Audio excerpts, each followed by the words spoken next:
Hi, everyone. My name is Lucia Wang, and today we're going to talk about the tips to stay safe on a first date. Nowadays, most single people are dating online, as compared to the old days when it was not as dangerous. Because in the old days, you basically went on a date that was either prearranged by friends or family who knew of the person they're going to put you on a blind date with, right? And or back then it was just more word of mouth, or if you met, or it was in an environment where it was either people, your classmates at school, or friends would introduce you to their friends. But there was situations where you kind of knew the person, or someone that you knew the person before they introduced you to them. Whereas now with online dating, you really don't know who you're actually speaking to online, right? So these tips I'm about to share will mainly be addressed to you ladies out there, because women are generally more vulnerable when it comes to personal safety than men. But men will also find these tips very helpful because they can proactively think about planning safe meetings ahead of time before having the discussion with their dating partner about scheduling the first date. So, while this is mainly for you women out there, it can benefit men also to kind of pay attention to what I'm about to say on these tips, because it would just help. Because a lot of times it's both partners that are trying to plan a date, and so if it would just help that if both partners kind of knew what the program is, and what the idea is to plan a safe date. So just want to say that. And so I was very excited about making this video today, because especially being that I'm a woman, I value safety for myself and want all of you to be safe as well. I would suggest doing some homework to learn about the crime rates in your area. Now, I know some towns are more dangerous than other towns. So this is all stuff that you can find online, or even call your local police department if or if you know someone that would know this information.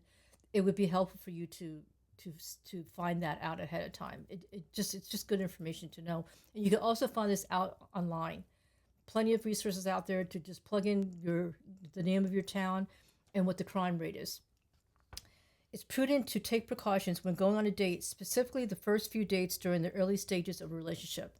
So these tips, I just want to say, it's going to be mainly for the early stages. It's definitely for a first date, all right? And I would say the first few, maybe three to five. Um, because we live in a world that is mostly filled with good people, but unfortunately, there are some mentally unstable people out there. So it's always a good idea to err on the side of caution rather than throw caution to the wind. And as it's also been said, it's better to be safe than sorry. Absolutely. I definitely, it's better to be safe than sorry. And so, I think for the most part, people are good people. I think we all can agree on that. But there are some bad characters that are out there, unfortunately, and so we just have to be aware. We just have to date smart and date safe. Excuse me. Okay, so these next 10 tips are for dating locally. By locally, I mean nearby local town to where you live, within 30 minutes or less of driving time. So keep in mind, this is if you meet somebody online and they happen to live within 30 minutes of driving time from where you live. Okay. So tip number one: get to know someone well enough until you feel comfortable and have enough trust to meet them for the first time. There's no rush. Don't feel pressure to meet right away, no matter how long it takes, weeks or months. Remember, your safety is the highest priority. So I I know nowadays, with people, some people are impatient and they get excited. They meet someone and they find someone online and they chat with them a few times, or they send them or they text each other, right, for a few days, and they're in a rush to meet. I would just say, just hold off, take your time. It's okay to be excited and to be happy that you met someone that you think is really special, but I would say take your time to get to know them, either on the phone. Definitely talk to them on the phone. If you FaceTime with an iPhone, if you can do face to face on the iPhone, that's good too. or just text each other, or just what I'm trying to say is take your time. Make sure that you get a good feeling of the person that you're interacting with, and you feel safe. And once you feel safe and you got enough information about them that you are ready to meet them for the first time, then that's fine. But this is just a precautionary tip that I would just say: make sure that you feel comfortable enough to meet the person. And ladies, some men are just as anxious as you are. If you feel pressured, or if a guy is in a rush to meet you right away, don't cave into that. Don't feel pressured. It's on your time. You're the one that needs to be safe. So do what's in your best interest as far as feeling safe and comfortable before you decide to agree to go on a first date. Okay, tip number 2. Don't disclose too much personal information yet, especially on the first date, until later after you meet and get to know the person more after several meetings. And by personal information, meaning home address, name and address of where you work, name of the gym or places that you frequent often, and just basically your weekly routines. They don't need to know everything about you on the first date, or even the first time you talk to them on the phone.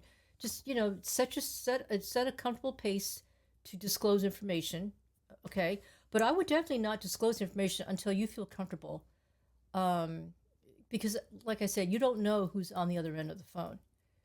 So it's better to take your time, vet the person, right? Ask questions, get to know them, and then when you get to the point that you're comfortable, then by all means, if you want to disclose a little bit more, that's fine.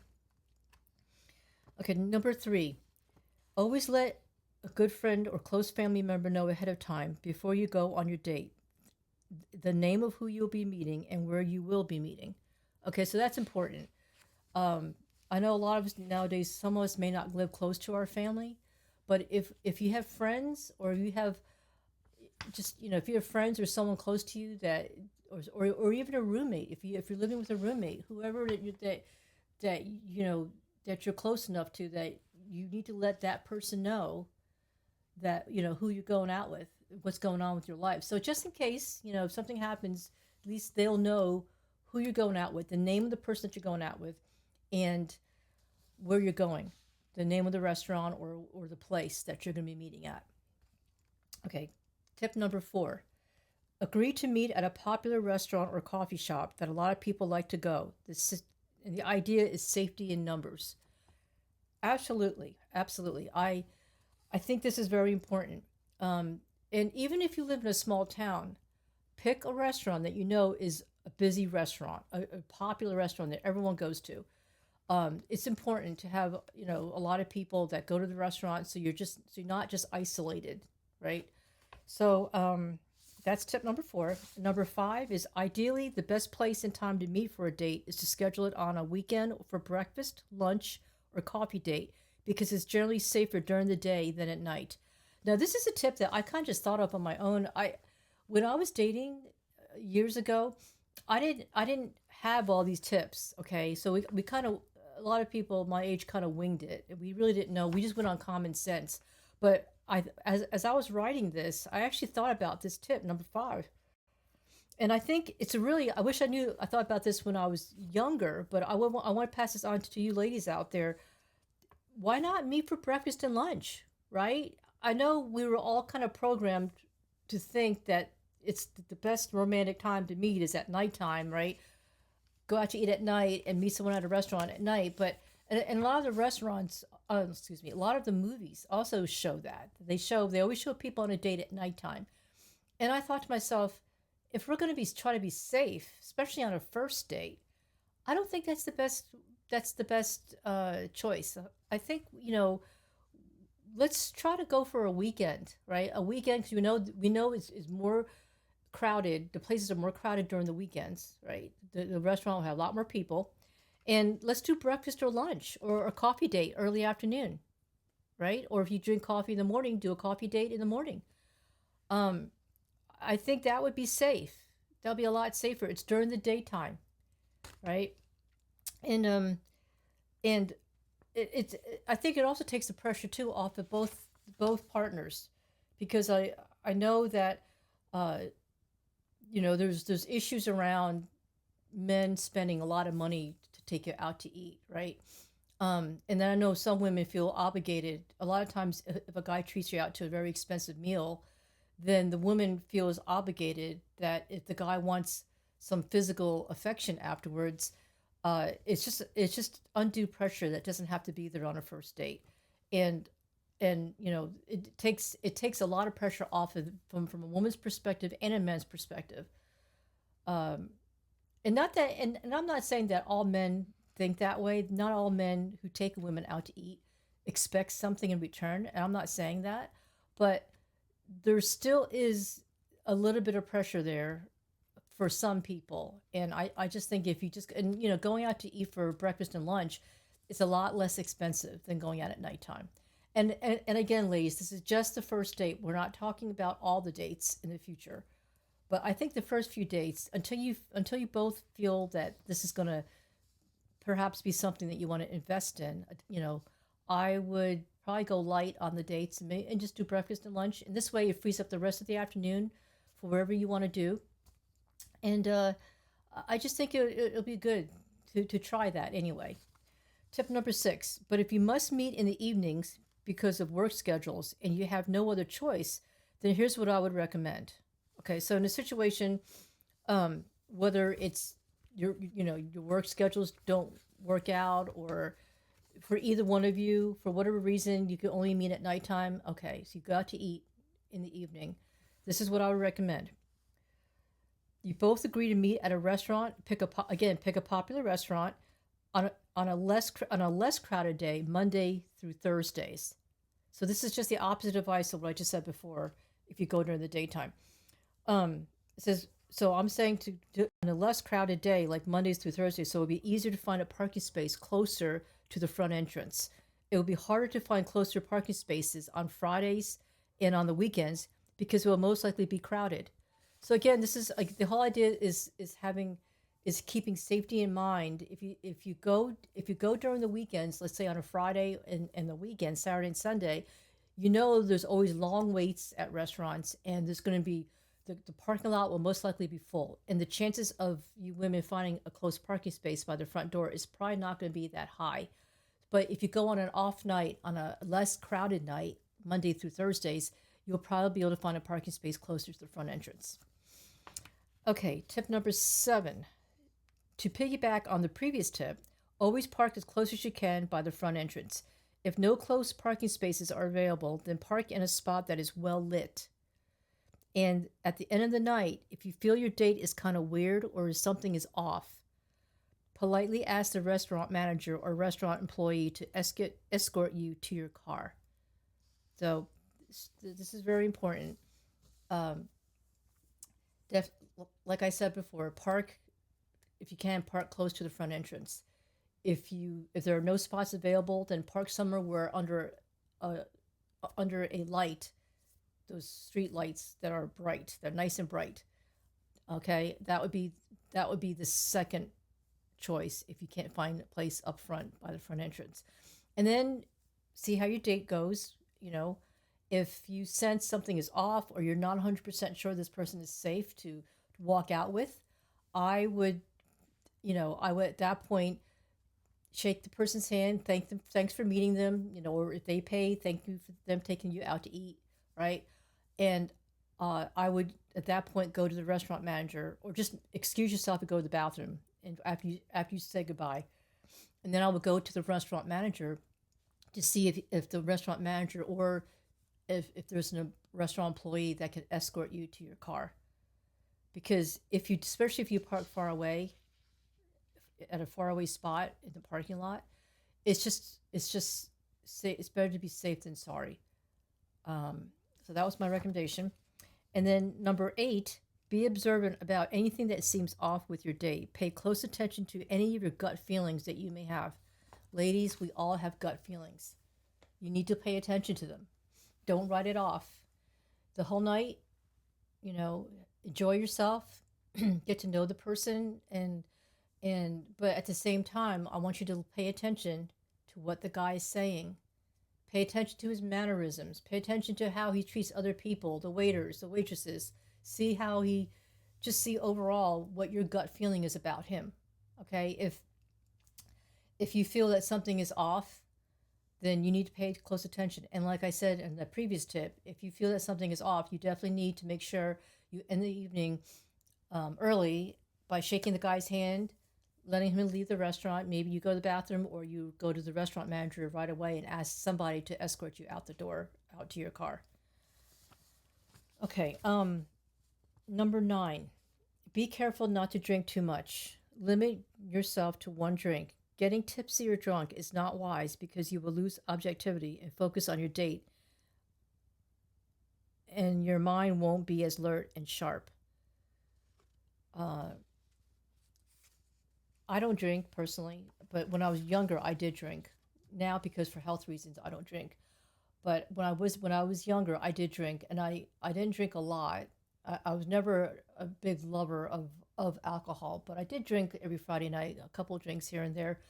But I would say on a first date, if you don't know them, I would limit your drink just to one drink, preferably none on a first date. But if you want to relax and loosen up just a little bit, I would have one drink.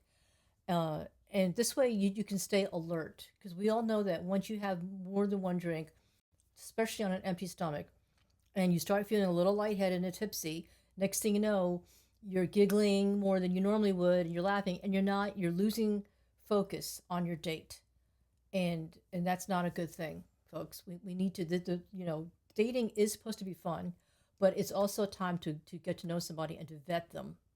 So, and you never know if the guy is shady, or you're not sure about him, if something's off. You don't want to give him the impression that you've lost control over yourself. It's not a good thing. So keep that in mind for the first few dates, to just limit it to one drink if you have to have a drink. Okay, tip number 10, the final tip. Just a suggestion. It's best to offer to pay for half the meal to eliminate any expectations, pressures, or obligations. I've mentioned this before, but we're going to talk about this again. Meaning the guy won't have any sexual expectations of you ladies, won't feel pressured or obligated to owe him any special favors as well. Let me say that again. It's best to offer to pay for half the meal to eliminate any expectations, pressure, or obligations. Meaning the guy won't have any sexual expectations, and you ladies won't feel pressured or obligated to owe him any special favors as well. Most of the men will probably decline your offer and will insist on paying for the whole meal. And that's fine, but at least you tried, and at the very least, it lets him know that you're self sufficient, financially strong, and you can stand on your own and not someone who desperately needs a man to take care of you and, worst case, control you. Let me say that again. Most of the men will probably decline your offer and will insist on paying for the whole meal, and that's fine.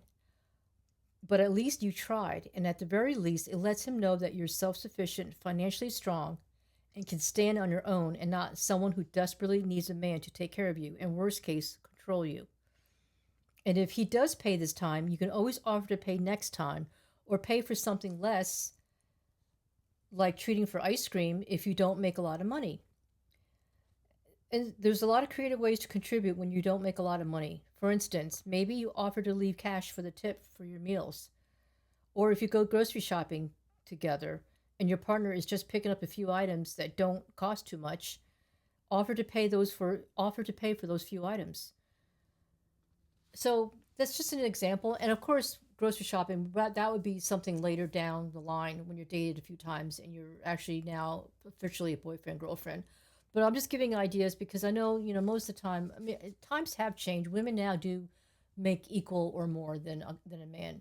But I still think there's a long way to go. I don't think it's equal pay yet at this point in time, but but times have improved and women now are making pretty good money. It's gotten definitely has improved from many years ago. So, but even so, there's probably going to be there may be some of you women out there who may not make as much as your man.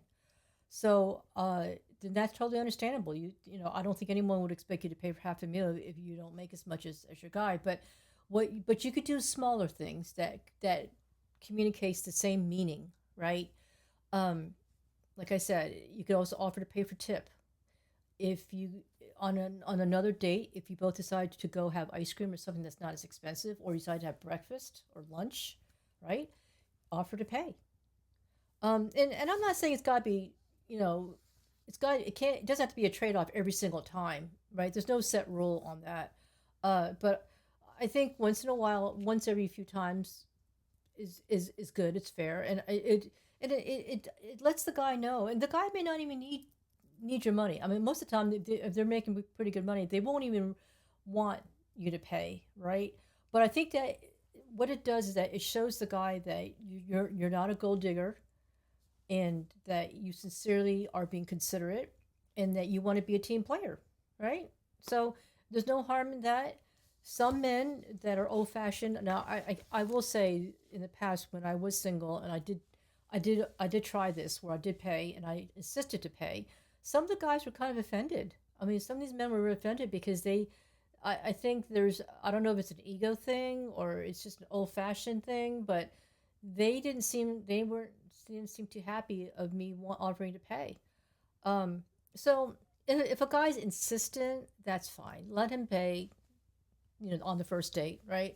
And then later on down the road, if you guys do have dates after that, then maybe at that point you can try offering again, and maybe offer to pay for something that's maybe not as expensive. But so those are the 10 things. Let's see. That wraps up the 10 safety tips for those of you who are dating locally. Now we're going to talk about the 2 safety tips for those in new long distance relationships. Personally speaking, I'm not a big fan of long distance relationships, but I know there are many people who don't mind long distance relationships. Um, so long distance relationships is a little bit more challenging. It does take more time to get to know somebody because you're in a long distance relationship. It's not if you're locally, you could probably see somebody more often during the week, like 2 or 3 times a week. But if there's and by long distance I mean 1 hour or more of driving time, okay, from where you live. So 1 hour driving time is not bad, but if you both work full time and you have a busy schedule, it's not going to be likely that you're going to be meeting 2 or 3 times a week.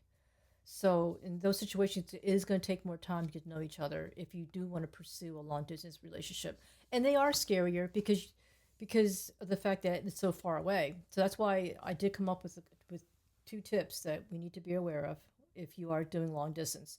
The first one is be sure to have had several long conversations with the guy or enough talks so that you feel you know him well enough to feel comfortable and safe. This is similar to the local tips that we were talking about earlier. It's even more so that this is very important if you're doing a long distance relationship. Okay, and I suspect it's going to take a little longer for you to feel comfortable in a long distance relationship. Definitely use FaceTime so you can see each other face to face if you have an iPhone. Uh, I don't know if I don't know what they have out there now, Skype or whatever, but um, FaceTime, texting, phone calls, right? I would definitely take advantage of those ways of communication so that you get to know the person really well before you decide to go on first date. Tip number 2, do not travel to meet your dating partner for the first time or the first few dates. It's very dangerous. As far as you're concerned, the guy is a stranger. It doesn't matter if you've had many conversations with him. Let him travel to where you are and follow all the previous tips that we already talked about for dating locally. Um, Definitely 100% do not meet the guy don't even meet him halfway. Okay, an hour drive is still kind of far, and I just would not recommend that for the first few dates.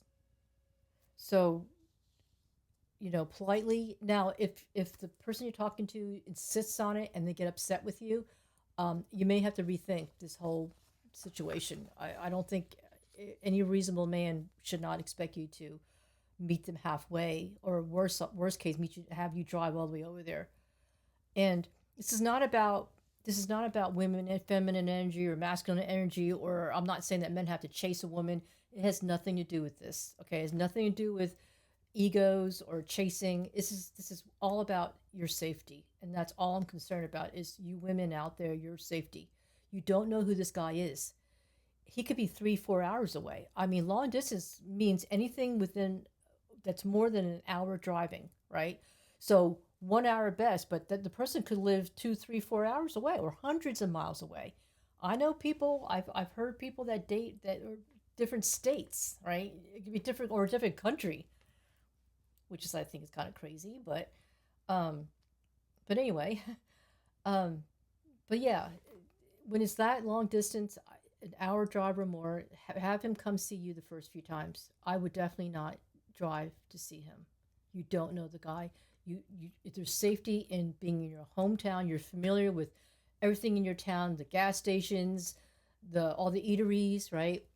You have friends. It's just familiarity of your hometown, and that's definitely what you want to do is have him come see you. I would definitely not go see him. You're going to be going somewhere you have no idea where you're at, what's going on over there, right? It's just not a good idea.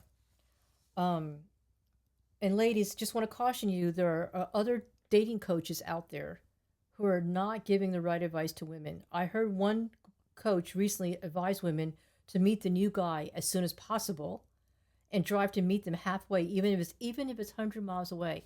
I was really shocked. I was listening to other videos a few weeks ago, and one of the dating coaches had actually suggested that us ladies go and meet someone as quick as possible, right?